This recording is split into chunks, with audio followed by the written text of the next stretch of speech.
But the fact of the matter was there was a much deeper weapons program, a classified weapons program that involved the kinetic activity going after these the craft.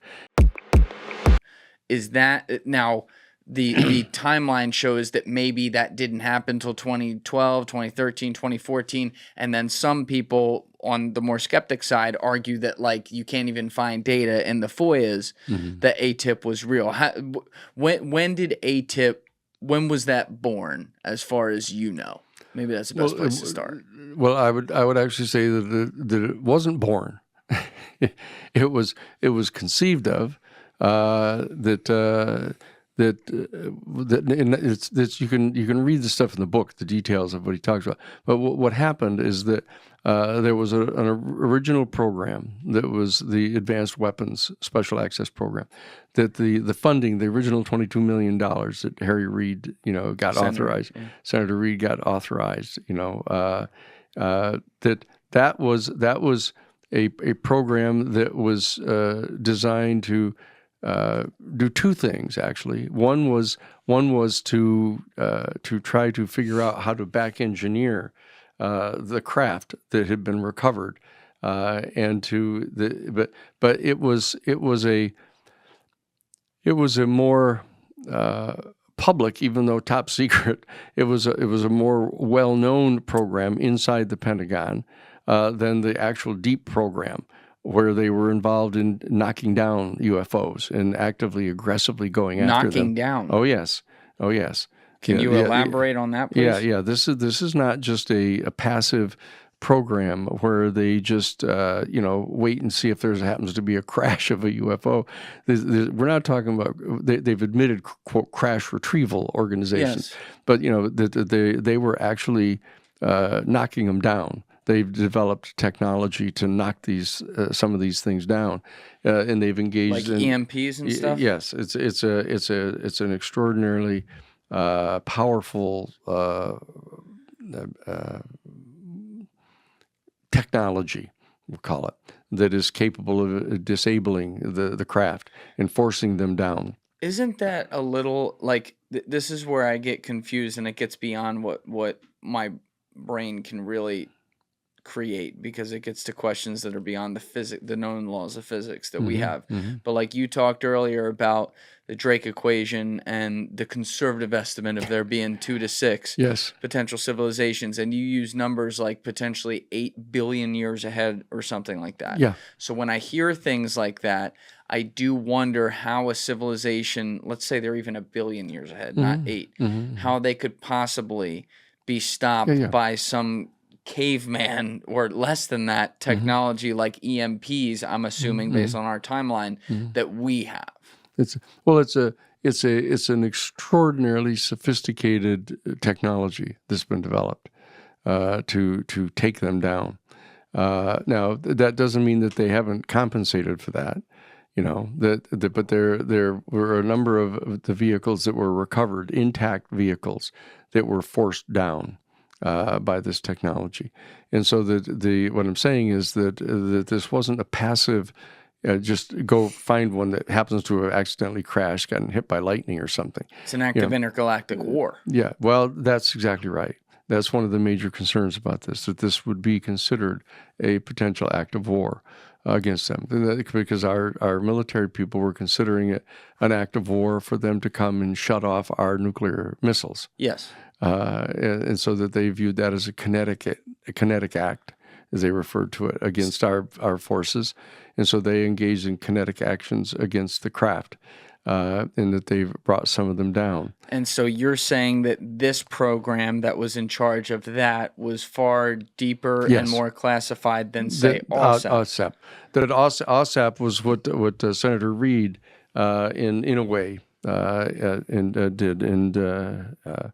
And they authorized the funding for a $22 million program to kind of investigate it at kind of another level, strictly for trying to figure out if there was any kind of access they could get to the technology for weapons development. It was an advanced weapons program.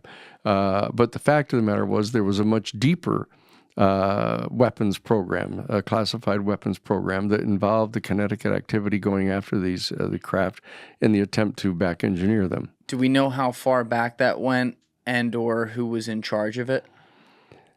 We know. I don't know the exact date yet as to when this new technology got developed, the ability to force them down and to recover the intact craft. We know that it exists, and we know that it was formulated. We know that there was another highly sophisticated program that was developed by the Central Intelligence Agency that was called the Golden Domes program. That was a technology that was actually able to discern the craft when they were still masked. They were still cloaked, and that the CIA developed a technology that was able to locate them. Wow! Yeah, and there was an entire center that the Central Intelligence Agency had controlling that. When was this? This has been going on for over 10 years.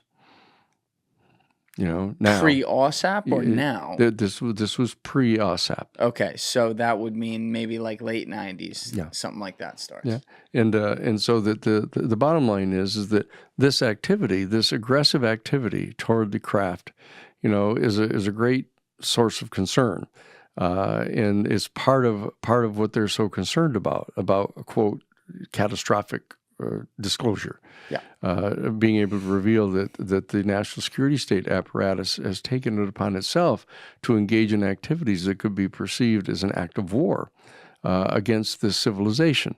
In making up their own mind that, well, them having shut off our nuclear missiles was an act of war, and so therefore they thought that they were entitled to retaliate against them. That whole kind of activity going on outside of the control of Congress, is contrary to the Constitution of the United States. The United States government and the Congress is supposed to be in charge of making decisions as to whether we're going to engage in acts of war toward a foreign power. Now they've got all kinds of efforts that have been made by the Covert Operations Division of the CIA, the 5412 Committee of the National Security Council, to take it upon themselves to take initiatives under the Covert Operations and the Intelligence Act that they've done. But the bottom line is that in my judgment, this is not constitutional. That they are committing perjury, they're lying to the United States Congress, they're conducting military operations against the craft that would be considered an act of war, and so therefore that there is some strong reason to believe that they've engaged in some sort of communication, which is designed to establish some sort of set of protocols pursuant to which they engage with each other. The craft are clearly engaging in activities that are viewed as surveillance. That they're surveilling our nuclear aircraft carriers, our nuclear submarines. They're monitoring places where our nuclear weapons are stored. They're monitoring our private nuclear facilities, energy facilities, et cetera. Mm-hmm. So they're engaged in a very effective surveillance system about our nuclear capacities. Now, national security state people immediately experience that as dangerous to have some sort of foreign power, surveilling our top secret facilities, et cetera.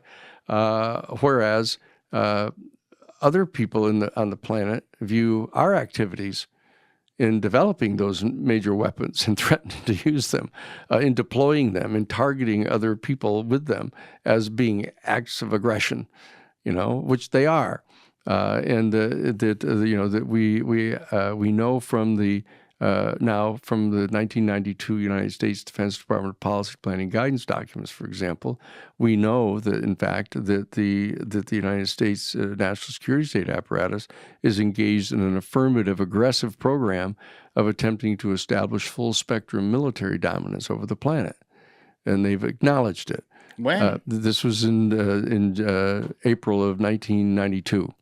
That after Gorbachev dissolved the Soviet Union, and secured the agreement. HW in office? Yes, with HW and James Baker, both agreeing with Gorbachev to refrain from attempting to recruit any of the the former republics of the Soviet Union that would be released from the Soviet Socialist Republic, to try to refrain from engaging them in recruiting them into NATO or any of the Eastern Bloc countries. That was the agreement. And as soon as Bush Jr. came in, Cheney came in. Thank you. They just defied that and started going after them and starting to recruit them into NATO. That's what's generated the present situation that we're in now. Thank you for watching the video, guys. If you haven't already subscribed, please smash that subscribe button and check out this clip's full podcast episode by clicking here or in the description below.